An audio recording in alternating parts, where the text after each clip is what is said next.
भगवत गीता के ये 30 उपदेश आपको अपनी जिंदगी में हर जगह पर बहुत काम आएंगे। जिंदगी की हर मुश्किल में आपको राह दिखाएंगे। ये दिव्य उपदेश, ये बातें जानना समझना आपके लिए बहुत जरूरी है। इसीलिए इन 30 उपदेशों को आप आखिर तक जरूर सुने। गीता का सबसे पहला उपदेश यह है कि आपके सारे दुखों का कारण किसी को अपना मानना है। आप कभी गौर करना, आपकी जिंदगी के सारे दुख, सारी तकलीफें, सारी चिंताएं वहीं से आती है जहां आपका अपनापन होता है कि ये मेरा है, ये मेरा अपना है। वहीं से आपकी जिंदगी में दुख आना शुरू हो जाते हैं। एक व्यक्ति के पास एक बहुत बड़ा महल था। उसने जिंदगी भर की सारी संपत्ति लगाकर उस महल को बनाया था। आसपास के शहरों के कई लोग उसके महल को देखने आते थे। कई बड़े बड़े सेठ उसके महल को खरीदने की कोशिश करते थे, पर वो महल उसका अहंकार था, उसकी जीने की वजह था। उसका उस महल में बहुत मोह था। एक दिन उसके महल में आग लग गई और वो कहीं बाजार गया हुआ था।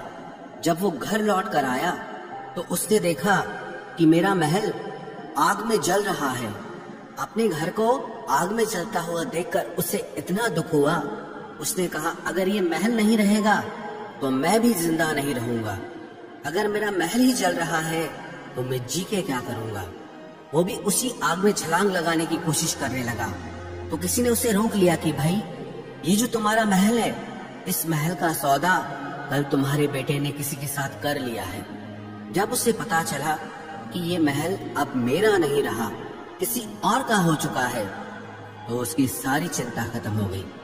जैसे और लोग उस जलते हुए महल को देखकर तमाशा देख रहे थे, वैसे ये भी खड़ा हो गया। इतनी ही देर में उसका बेटा आया। वो अपने बेटे को देखकर बहुत प्रसन्न हुआ। उसे आशीर्वाद देने लगा कि तेरे जैसा बेटा तो बहुत भाग्यों से मिलता है। तूने तो मेरी जिंदगी बचा ली। आज इस घर में आग लगी है और तूने कल ही इसका सौदा कर दिया। वो अपने पिताजी से कहने लगा कि पिताजी, मैं इस महल के सौदे के लिए बात तो करने गया था, पर सौदा अभी पक्का हुआ नहीं है। जब उसके पिता ने ये सुना कि अभी इस महल का सौदा हुआ नहीं है, तो वो फिर फूट फूट के रोने लगा। फिर अपनी छाती पीटने लगा। महल वही है, इंसान वही है, लेकिन जब महल मेरा है तब वो दुख भी देता है, खुशी भी देता है। लेकिन जब वो मेरा नहीं है, उससे मेरा कोई रिश्ता नहीं है, तो सारे दुख ही खत्म हो जाते हैं। ऐसे ही जिंदगी में जब किसी जगह को, किसी इंसान को, किसी रिश्ते को, किसी काम को हम अपना मान लेते हैं, मेरा मान लेते हैं, तो वहीं से ही सारे दुखों की शुरुआत होती है। वहीं से हर तकलीफ की शुरुआत होती है। तो श्रीमद् भगवत गीता का पहला उपदेश यही है कि आप जैसे ही किसी को अपनी जिंदगी जीने की वजह मान लेते हो कि इसके बिना तो मैं जी ही नहीं सकता, तो वो चीज, वो इंसान, वो काम आपको बहुत दुख देता है। गीता का दूसरा उपदेश ये है कि अवश्यमेव भोक्तव्यम कृतं कर्म शुभाशुभम, कि आपने कोई भी कर्म किया हो उसका फल आपको जरूर भोगना पड़ेगा। अगर आपने अच्छे कर्म किए हैं तो जाने अनजाने किसी मुश्किल वक्त में आपको वो आपके अच्छे कर्म उस मुश्किल वक्त से बचा लेंगे। अगर आपने गलत कर्म किए हैं, पाप किया है, तो उसकी सजा भी आपको जरूर मिलेगी। वो इंसान कितना ही छुप कर कर्म करे, चाहे वो कितना ही चालाकी से कर्म करे, लेकिन कहते हैं कि उस परमात्मा के, ईश्वर के चारों तरफ कैमरे लगे हुए हैं। हमारे एक एक कर्म पर वो प्रकृति, वो परमात्मा अपनी दृष्टि बनाए रखते हैं। हमारे एक एक कर्म का हिसाब होता है। एक गांव में दो मित्र रहते थे। उन दोनों ने विचार किया कि इस गांव में हम धन नहीं कमा पा रहे। वो दोनों धन कमाने के लिए शहर में चले गए। कुछ वर्ष वहां रहकर उन्होंने काफी धन कमाया। फिर सोचा कि अब हम अपने घर वापस चलते हैं। पर्याप्त मात्रा में हमने धन कमा लिया है। उस समय पे यातायात की इतनी सुविधाएं नहीं होती थी। वो अपने बैलों पर ही यात्रा कर रहे थे। चलते चलते मार्ग में रात हो गई, तो उन्होंने विचार किया, आज रात हम यहीं विश्राम करते हैं। एक मित्र ने कहा कि मैं यहाँ पर रहकर धन की रक्षा करता हूँ, तुम बाजार जाकर भोजन की व्यवस्था कर लो। जब वो मित्र बाजार गया तो उसके मन में पाप आ गया। उसने कहा, इतना पैसा हमने कमाया है, अगर मैं इसको यही जंगल में मार दूं तो सारा पैसा मेरा हो जाएगा, नहीं तो मुझे इसका आधा धन इसको देना पड़ेगा। मन में ये खोट आने पर उसने अपने मित्र के खाने में जहर मिला दिया, और जब वो खाना लेकर के अपने मित्र के पास गया, उसका मित्र वो जहर वाला खाना खाकर वहीं पर उसकी मृत्यु हो गई। वो व्यक्ति सारा धन लेकर के अपने घर वापस आ गया। फिर उसके घर में एक पुत्र ने जन्म लिया। जब उसका बेटा पैदा हुआ तो वो बहुत बीमार रहता था। उसने अपने जीवन में जो कुछ भी धन कमाया था, उसका वो सारा धन अपने बेटे के इलाज में ही खत्म हो गया। बेटा बड़ा होता गया और उसका धन नष्ट होता गया। जब उसका बेटा थोड़ा बड़ा हो गया तो उसके पिता ने पूछा कि बेटा तू इतना बीमार क्यों रहता है, तू ठीक क्यों नहीं होता? मैंने अपनी जिंदगी का सब कुछ तुझ पे लगा दिया पर फिर भी तेरी तबीयत ठीक नहीं रहती। तो उसके बेटे ने बोला, कौन सा बेटा और कौन सा पिता? मैं तेरा वही मित्र हूँ जिसको तूने जंगल में जहर देके मार दिया था, लेकिन मैं अपना वही हिसाब पूरा करने के लिए तेरे पुत्र के रूप में तेरे घर में आया हूँ। अब मेरा तेरा हिसाब बराबर और मेरा जीवन अब यही समाप्त होता है।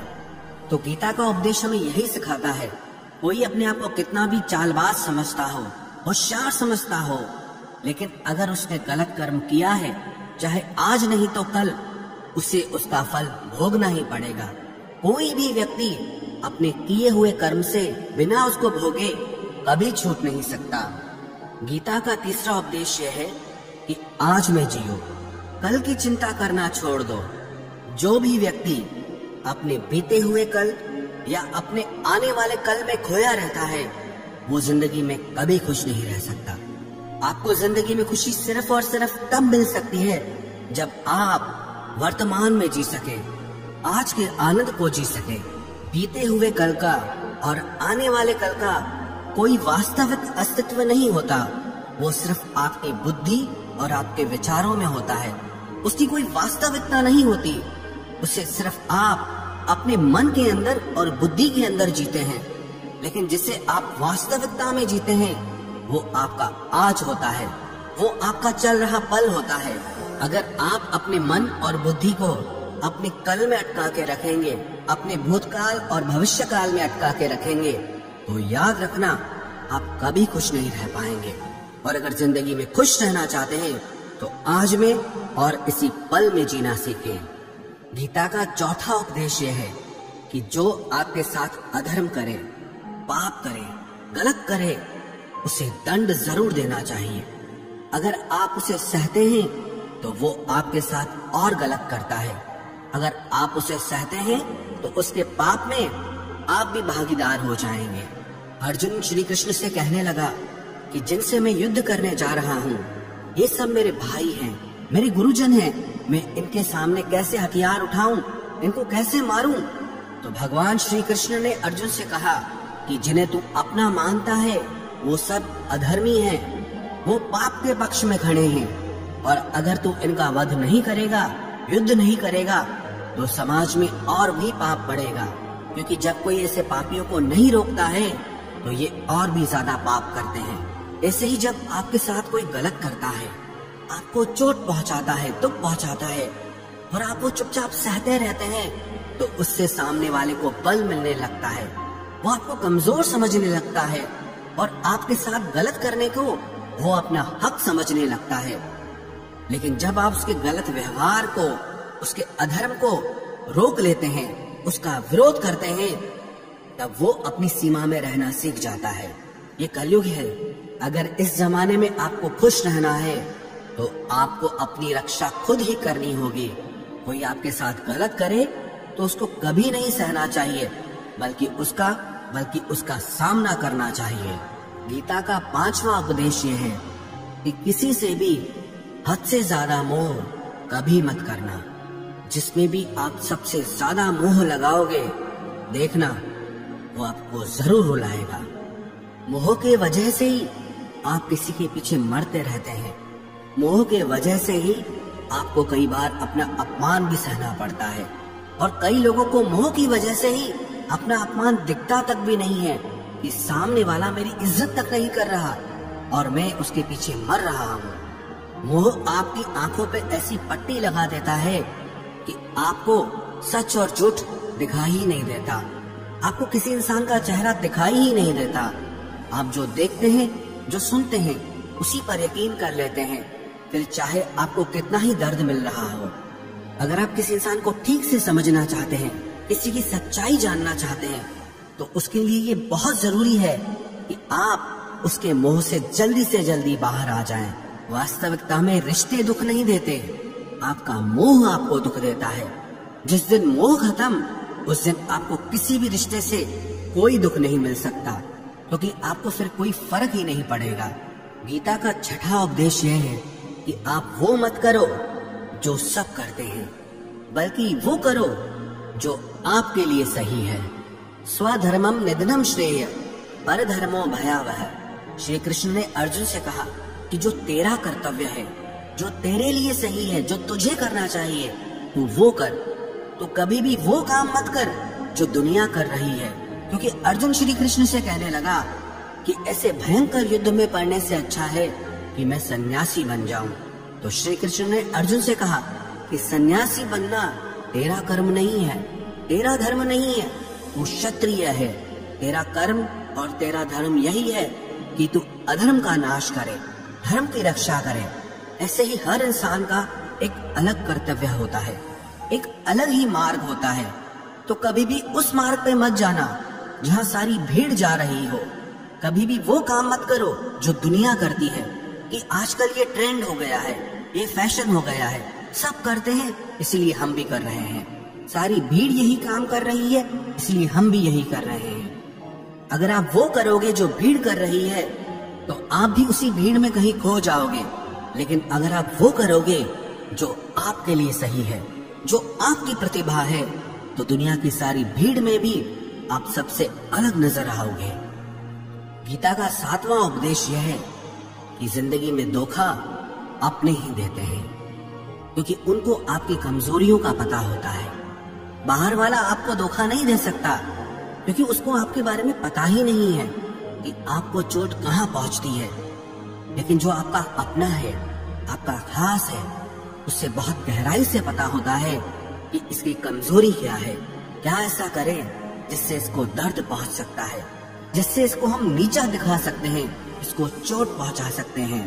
ये कलयुग है, इसमें बाहर वालों से नहीं, जो हमारे अपने हैं उनसे ही सावधान रहना होता है। महाभारत का युद्ध दो अलग राजाओं में नहीं हुआ, बल्कि एक ही परिवार के भाइयों में हुआ था। सब आपस में एक ही वंश के लोग थे। कितनी बार दुर्योधन ने जहर देकर के भीम को मारना चाहा, न जाने कितनी बार दुर्योधन ने पांडवों को जान से मारने की कोशिश की। वो उसका पराया नहीं था, उसका भाई था। सारी लड़ाइयां घर के अंदर ही होती है, बाहर कौन लड़ेगा हमसे? घर में ही सारे झगड़े होते हैं। तो आपको चोट सिर्फ वही लोग पहुंचा सकते हैं जो आपके अपने हैं। आपको धोखा सिर्फ वही लोग दे सकते हैं जो आपके अपने हैं। गीता का 8वां उपदेश यह है, जो इंसान अपनी रक्षा खुद नहीं कर सकता, उसकी रक्षा भगवान भी नहीं कर सकते। श्री कृष्ण ने अर्जुन से कहा, तस्मात् सर्वेषु कालेषु माम अनुस्मर युध्य च, कि हे अर्जुन, तू हर काल में मेरा स्मरण करते रहना और युद्ध भी करते रहना। अर्जुन ने श्री कृष्ण से पूछा कि ये युद्ध तो कुछ दिनों में समाप्त हो जाएगा, लेकिन आप कह रहे हैं कि तू हमेशा मेरा स्मरण करता रहे और युद्ध करते रहना। हमेशा युद्ध करने का क्या मतलब है? तो श्री कृष्ण ने अर्जुन से कहा कि ये जिंदगी ही रणभूमि है। इस जीवन में सुख दुख आते रहेंगे और तुझे उनका डट के मुकाबला करना है। श्री कृष्ण ने ये नहीं कहा कि तू चुप करके बैठ जाना और मैं लड़ाई करूंगा। बहुत गहराई है गीता के ज्ञान में। हमारे जीवन की डोर भी संभाल के ईश्वर बैठे हैं, लेकिन युद्ध हमें ही करना है। ईश्वर को याद करना है कि हे ईश्वर, मुझे शक्ति देना, मुझे समझ देना, मुझे बुद्धि देना, ताकि मैं अपनी जिंदगी की सारी लड़ाइयां जीत सकूं, मैं जिंदगी में सही मार्ग पे चल सकूं। लेकिन आपको अपनी लड़ाई भी खुद लड़नी पड़ती है। जो लोग ये कहते हैं कि हम कुछ नहीं करेंगे, सब वो ईश्वर करेगा, तो कहते हैं कि आलसी इंसान को देखकर तो भगवान भी घबरा जाता है। कि ये कुछ नहीं करेगा। भगवान ने बुद्धि दी है, समझ दी है, ईश्वर आपको प्रेरणा देते हैं, शक्ति देते हैं, लेकिन आपको अपनी रक्षा स्वयं ही करनी होगी। गीता का नवा उपदेश यह है कि कोई भी ऐसी गंदी आदत खुद को मत लगने देना जो आपकी जिंदगी बर्बाद कर दे। कहीं न कहीं महाभारत का ये युद्ध एक जुआ की आदत की वजह से ही शुरू हुआ था। सारा खेल वहीं से शुरू हुआ था। एक ऐसी जुआ की लत जहां युधिष्ठिर ने अपने भाइयों को दांव पर लगा दिया, अपनी पत्नी को दांव पर लगा दिया। ऐसा जीतने का नशा कि अपना सब कुछ गंवा दिया। ऐसे ही हम भी अपनी जिंदगी में जब कोई ऐसी गंदी आदत लगा देते हैं, चाहे वो कोई भी हो, चाहे वो नशे की हो, मोबाइल की हो, किसी इंसान की हो, कोई गलत काम करने की हो, कोई भी गलत आदत जो आपको बर्बाद कर सकती है, अगर आप उसको नहीं छोड़ोगे तो आपका सब कुछ खत्म हो जाएगा। इससे पहले कि आपकी आदत आपको खत्म करे, आप अपनी गलत आदतों को खत्म कर दीजिए। गीता का 10वां उपदेश यह है कि आलसी इंसान कभी कुछ हासिल नहीं कर सकता। अधिकतर लोग सिर्फ योजनाएं बनाते रहते हैं कि मुझे बड़ा घर चाहिए, मुझे बड़ी गाड़ी चाहिए, मैं दुनिया घूमना चाहता हूँ। क्या क्या चाहिए ये हर कोई सोच लेता है, लेकिन उस पे मेहनत करना वो बहुत कम लोग करते हैं। क्योंकि चाहना बहुत आसान है, लेकिन उसके लिए कर्म करना वो बहुत मुश्किल है। एक अच्छा फिट शरीर हर कोई चाहता है, लेकिन उसके लिए व्यायाम करना, एक्सरसाइज करना वो आपको ही करना होगा। जो इंसान आलसी बन के बैठ जाता है, ना उसे अच्छा शरीर मिलता है और ना ही अच्छा जीवन मिलता है। तो जिंदगी में अगर कुछ पाना चाहते हो ना, आलस्य को अपनी जिंदगी से जरूर दूर कर देना। आलस के चलते आपको कुछ मिलने वाला तो नहीं, लेकिन जो आपके पास है आप वो भी गंवा दोगे। गीता का 11वां उपदेश ये है कि जिंदगी में अगर खुशी चाहते हो तो मन की गुलामी का त्याग कर दो। कई लोग कहते हैं कि हम करना तो बहुत कुछ चाहते हैं, लेकिन कुछ कर नहीं पाते। पता भी सब कुछ है कि क्या करने से हमारी जिंदगी बेहतर हो सकती है, क्या चीज है जो हमको नुकसान पहुंचा रही है, लेकिन फिर भी कुछ कर नहीं पाते। समझते सब कुछ है, लेकिन समझ कर भी, चाह कर भी कुछ कर नहीं पाते। वो इसीलिए होता है क्योंकि आप अपने मन के गुलाम बन चुके हो।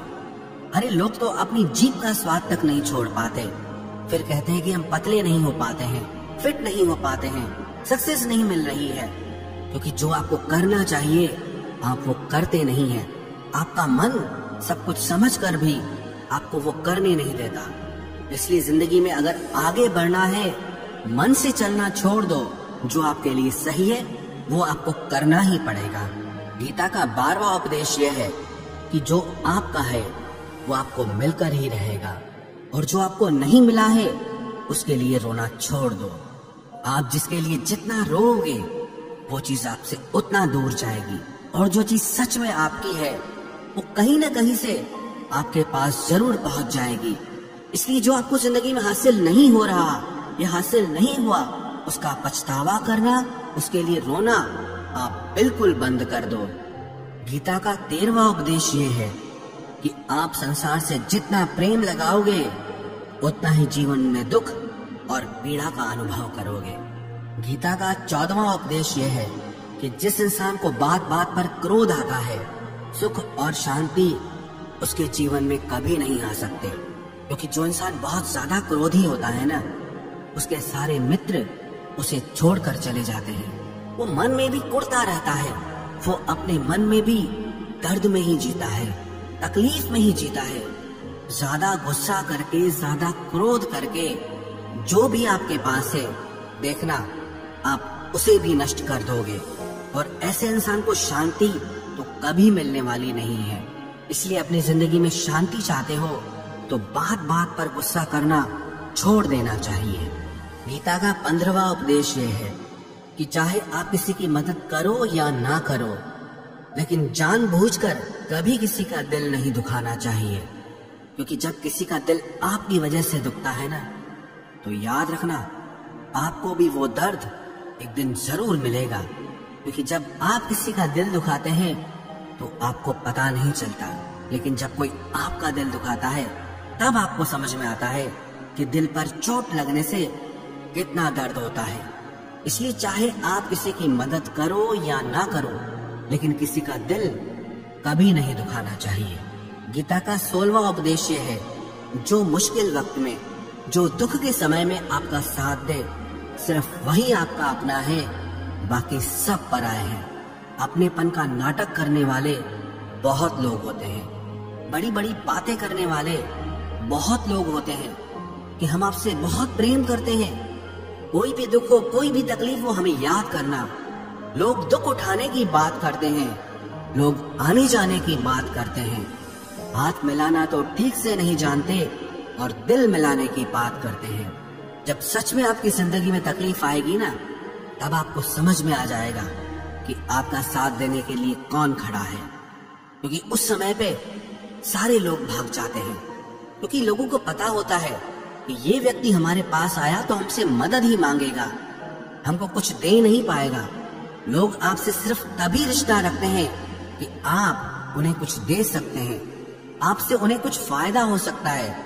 लेकिन जब लोगों को ये पता चल जाता है, समझ में आ जाता है कि उनको आपसे कोई फायदा नहीं होने वाला, बल्कि उनको आपकी मदद करनी पड़ेगी, तो वो आपको दूर से ही देख के भाग जाते हैं।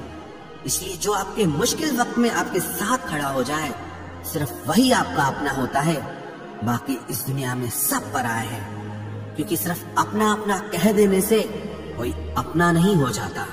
गीता का 17वां उपदेश है कि जो कुछ भी होता है अच्छे के लिए होता है, जो हो रहा है वो भी अच्छे के लिए हो रहा है, और जो आने वाले भविष्य में होगा वो भी अच्छे के लिए होगा। हालांकि ये बहुत गहरी बात है। कुछ चीजें जिंदगी में ऐसी होती हैं जो हमें लगता है कि मेरे साथ ही ऐसा क्यों हुआ, मेरे साथ ही होना था ये सब। लेकिन जब वो वक्त गुजर जाता है, एक दिन हमको समझ आता है कि अगर हमारे साथ ये सब नहीं होता तो आज हम इस मुकाम पर नहीं होते। अगर मेरे साथ ये सब नहीं होता तो शायद हमारी जिंदगी और भी बर्बाद हो सकती थी। इसलिए अगर हमको ये समझ में आ जाए कि जिंदगी में जो कुछ भी हो रहा है वो सब अच्छे के लिए हो रहा है, तो हम जीवन में हमेशा खुश रहेंगे। गीता का 18वां उपदेश यह है कि हर काम को समझदारी से करना ही योग होता है। योगः कर्मसु कौशलम। कई लोग काम तो करते हैं लेकिन उन्हें हासिल कुछ नहीं होता। बहुत लोग कहते हैं कि हम बहुत मेहनत करते हैं, तब भी जिंदगी में सफलता हासिल नहीं हो रही। बहुत कुछ करने से, बहुत मेहनत करने से आपको सफलता नहीं मिलेगी, लेकिन सही तरीके से, समझ के साथ काम करने से आपको जिंदगी में सफलता जरूर मिलेगी। गीता का 19वां उपदेश है कि कभी भी किसी भी चीज की अति नहीं करनी चाहिए। कोई भी चीज हद से ज्यादा मत करना। किसी से प्रेम भी हद से ज्यादा मत करना। किसी से नफरत भी हद से ज्यादा मत करना। हद से ज्यादा मीठा भी खराब, हद से ज्यादा कड़वा भी खराब। हद से ज्यादा आराम भी आपको बीमार कर देगा, हद से ज्यादा खाना भी आपको बीमार कर देगा। हद से ज्यादा भूखा रहना भी आपको नुकसान पहुंचाएगा, और हद से ज्यादा जागना भी आपको बहुत नुकसान पहुंचाएगा।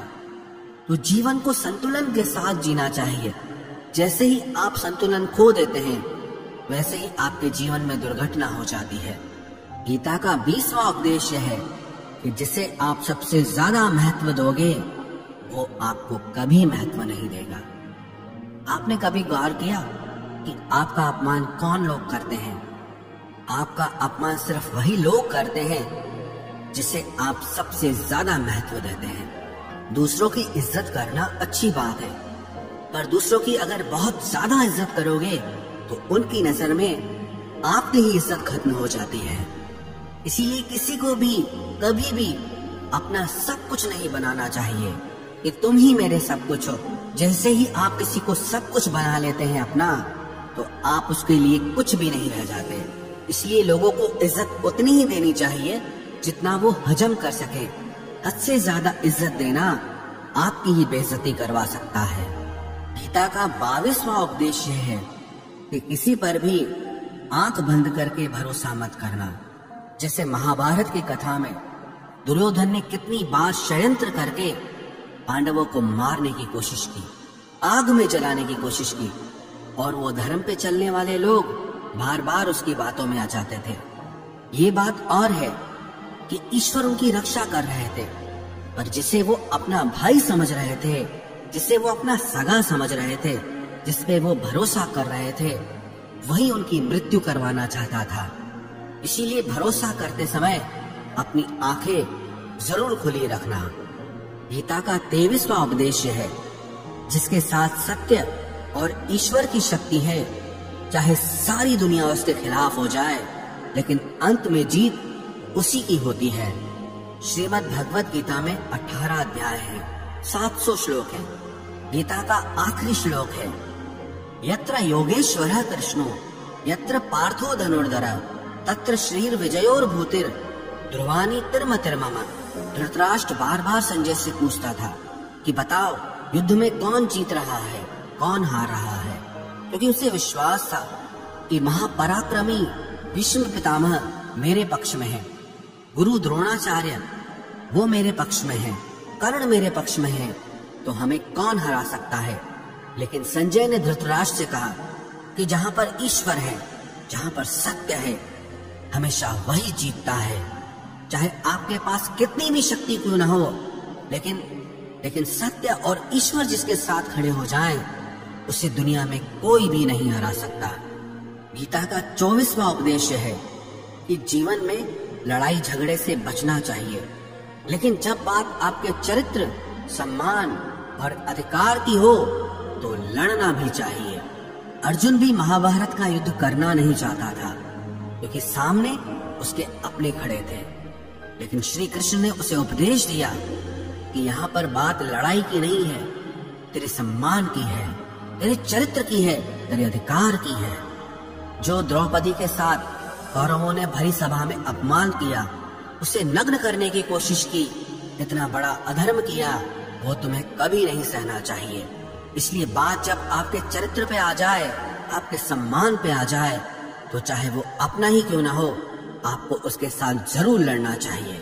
गीता का 25वां उपदेश है, चाहे कितना भी बुरा वक्त आ जाए, लेकिन जो इंसान जिंदगी में हिम्मत नहीं हारता, वो सब कुछ हासिल कर सकता है। जब पांडव लोग जुए में सब कुछ हार गए, उनको 12 साल के लिए वनवास मिला और 1 साल के लिए अज्ञातवास मिला। वो भिक्षा करके अपनी जिंदगी को पालते थे, जंगलों में भटकते रहते थे, भयानक जानवरों के बीच, लेकिन इतना मुश्किल वक्त झेलने के बाद भी आखिरी में विजय उन्हीं की हुई, क्योंकि उन्होंने अपने अंदर में कभी हिम्मत नहीं खोई थी। ऐसे ही आपकी जिंदगी में कितना ही मुश्किल वक्त क्यों ना आ जाए, लेकिन आपके अंदर अगर हिम्मत है तो जीत आपकी ही होगी।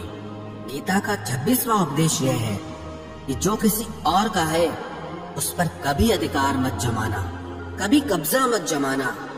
जब शकुनी ने षड्यंत्र करके पांडवों को हस्तिनापुर से अलग करवा दिया, एक खांडव प्रस्थ का राज्य दे दिया, जहाँ की भूमि भी बंजर थी, जहाँ कुछ नहीं हो सकता था, लेकिन पांडवों ने उस शहर को इतना सुंदर बनाया, इतना वैभवशाली बनाया कि हस्तिनापुर भी उसके आगे फीका लगने लगा। और उनके उस वैभव को देख के, सुख को देख के दुर्योधन अंदर ही अंदर जलता था। उसने कई बेईमानियां करके, षड्यंत्र करके उनका वो खांडव प्रस्थ भी उनसे छीन लिया। जो चीज उसकी नहीं थी उस पर कब्जा किया, तो उसका आखिर में परिणाम यही हुआ कि जो चीज उसके पास थी वो भी उसके पास नहीं रही। इसलिए जो आपका नहीं है कभी उस पर अधिकार नहीं जमाना चाहिए। गीता का 27वां उपदेश है कि वही इंसान जिंदगी में सफल माना जाएगा जो अंदर से हमेशा खुश रहता है। बाहर से तो सब कुछ दिखाई देते हैं, लेकिन अंदर से इंसान अशांति से भरा रहता है। बहुत पैसा कमा लिया, कामयाबी हासिल कर ली, लेकिन वो कामयाबी असली नहीं है। असली कामयाबी तब मानी जाएगी जब आपका मन खुश रहता हो। गीता का 28वां उपदेश यह है कि आप जैसा अन्न खाओगे वैसा ही आपका मन और आपकी बुद्धि होगी। आप वैसा ही कर्म करोगे, वैसा ही आचरण करोगे। सात्विक अन्न खाओगे तो आपका मन भी सात्विक होगा, सात्विक व्यवहार भी करोगे, सोच भी आपकी अच्छी होगी। तमोगुणी और रजोगुणी आहार करोगे तो आपकी बुद्धि भी वैसी होगी, आप काम भी वैसे करोगे।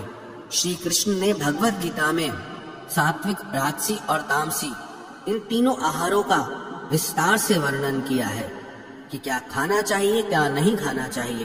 पर सार यही है, जो मनुष्य सात्विकता से भोजन करता है, सात्विक भोजन करता है, उसे जीवन में शांति और सुख जरूर मिलते हैं। गीता का 29वां उपदेश है कि बुरा इंसान कभी अपनी बुराई नहीं छोड़ेगा।